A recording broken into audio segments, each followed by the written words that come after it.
Hello বন্ধুরা, happy Sunday. আজকে তো রবিবার, ছুটির দিন, তাই বাড়িতে একটু বিরিয়ানি বানিয়ে নিলাম, চিকেন বিরিয়ানি।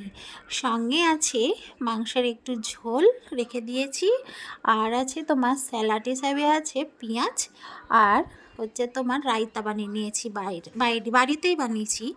আর রায়তাটা দেখতে কত সুন্দর হয়েছে দেখো, খেতেও নিশ্চয়ই ভালো হবে। যাই হোক, আমি এইটুকুই আজকে রান্না করেছি, কারণ বিরিয়ানি বানাতে তো সময় লাগে, তাই না? যাই হোক, এবার খাওয়ার সময় তোমাদের সঙ্গে দেখা হচ্ছে। আর আমার এই রেসিপিগুলো তোমাদের কেমন লাগলো অবশ্যই জানিও। আর আজকে তো মাদার্স ডে, পৃথিবীর সমস্ত মাকে জানাই হ্যাপি মাদার্স ডে। পৃথিবীর সব মায়েরা খুব ভালো থাকুক, সুস্থ থাকুক, আর এভাবে হাসি খুশি থাকুক। আর কি বলবো, চলো খাওয়ার সময় তোমাদের সঙ্গে দেখা হচ্ছে। স্নান করে নিয়েছি, পূজা সেরে নিয়েছি, এবার খেতে বসে পড়েছি। আমি তো লেগ পিসটা বরাবরই ভালোবাসি, ওই জন্য লেগ পিসটা নিয়ে নিয়েছি। আমার মেয়েও ভালোবাসে, সেও নিয়েছে।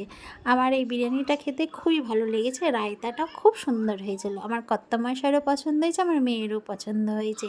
যাই হোক, আজকে দুপুরটা আমাদের খুব ভালোই কাটলো, ভালো মন্দ খেয়ে আর কি। তোমাদের কে কী রান্না করলে অবশ্যই জানিও। তাহলে আজকের মতন যাই, টাটা।